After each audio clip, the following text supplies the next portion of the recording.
Hemen daukagu nola kalkulatu zatitzaile komunetako handiena. Hau da, zenbaki batzuk dauzkagunean eta jakin nahi badugu zein den zenbaki guztien arteko zatitzaile komuna eta komun guztien artean zein den handiena.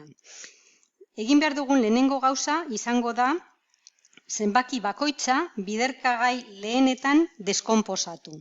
Demagun, kalkulatu nahi badugu, nahi dugula 100 eta 40 zenbakien arteko zein dan zatitzaile komunak. Deskonposatzeko gogoratuko ditugu zein diren zatitzaileak bilatzeko arauak. Hasiko gara bilatzen zatitzaile txikienetik handienera. Lehenengo zenbaki lehena, txikiena, 2 da. Eta gogoratu zenbaki bat 2rekin zatitu alduela eta zatiketa zehatza dela, zenbaki horren azken zifra 0 edo zenbaki bikoitia dela. 3 zenbakiarekin zatitzeko eta zatitzailea izateko egin behar ditugu gure zifra guztien batura eta batura horren emaitza izan behar da 3ren multiploa. 5en multiploa dela konprobatu nahi badugu, orduan fijatuko gara gure zenbakiaren azkenengo zifran eta 0 edo 5 bada, badaukagu 5en multiploa. Zati jakiteko ia zatitzailea den ala ez dagoen ez araurik, zatiketa egin beharko genuke, konprobatzeko emaitza zehatza dela. Eta 11rekin badaukagu arau erreza eta hori da alde batetik batu zein diren zenbaki edo posizio hobeto esan da, posizio bakoitiaren zenbakien batura egingo dugu alde batetik eta posizio bikoitia zenbakien batura egingo dugu. Eta gero egin behar dugu 2 zenbakien arteko kenketa. Adibideekin. Badauzkagu, demagun, 2ren multiploak zein dira? Esaterako, esan dugunez, hori azkenengo zifra bikoitia dutenak, edo 0. 3ren multiploak, hemen konprobatu aldugu, 3 gehi 7, 10, gehi 2, 12. 12 bada 3ren multiploa. Urrengo zenbakia 45, 4 gehi 5 gehitzen dugunean 9 daukagu. Eta 9 bada 3ren multiploa. Edo 2 gehi 1, 3 da. Orduan 3 bada 3ren multiploa. Orduan zenbaki guzti hauek izango dira 3ren multiploak. Gero, 5 zatitzailea izateko eduki behar dugu 5en multiploak eta horretarako fijatu behar gara zenbakien azkenengo zifran. Kasu honetan 0, kasu honetan 5, kasu honetan 5, adibide guzti hauek izango dira 5en multiploak. 7ren kasuan ez dagoen ez araurik, joan beharko ginateke, hori biderkatzen edo zatitzen konprobatzeko emaitzak. 11ren kasuan, begira, kasu honetan egingo dugu, posizio bikoitian daukagu 3. Eta posizio bakoitietan daukagu 2 gehi 1. 2 gehi 1, 3. 3 ken 3, 0 da. Orduan, 0 emaitza lortu dugunez, zenbaki hau bada 11ren multiploa. 7.480. Egiten dugu batura 7 gehi 8, hori da 15. 7 gehi 8, 15. Eta bestalde, 4 gehi 0, hori da 4. Orduan, 15 ken 4 berdin 11. Eta 11 bada 11ren multiploa. Eta horrek esan nahi du zenbaki hau 11ren multiploa dela. Azkenengo zenbaki honekin, batu egingo dugu alde batetik 4 gehi 3. 4 gehi 3, 7 dira. Eta bestalde, 2 gehi 5. Eta 2 gehi 5 dira 7. Orduan, lehenengo 7 ken geroko 7 emaitza daukagu 0. Beraz, zenbaki hau 11ren multiploa izango da. Zatitzailena behin birpasatuta, orain egingo dugu gure ariketa. Deskonposatu egingo dugu 100.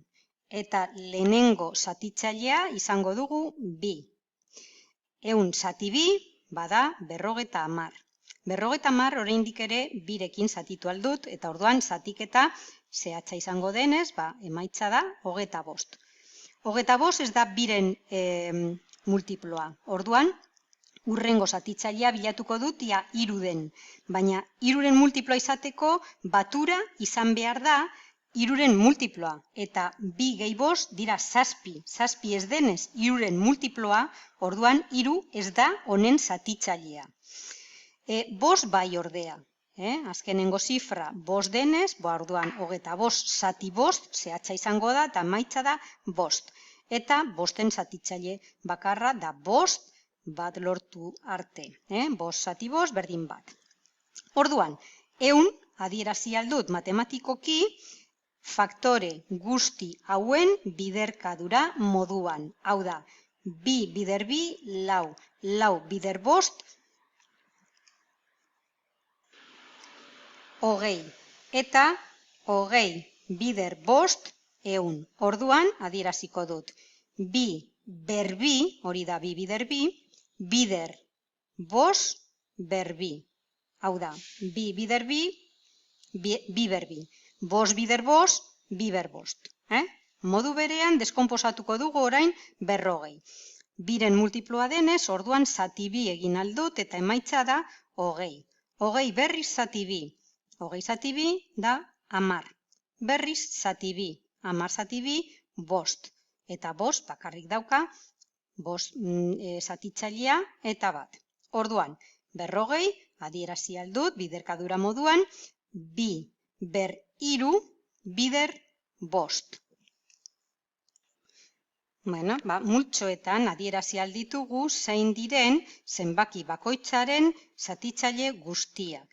Esaterako 100-en zatitzaile guztiak izan dira 2 aldiz eta 5 2 aldiz bebai. Orduan, zatitzaileak izango dira 2, 2, 5 eta 5.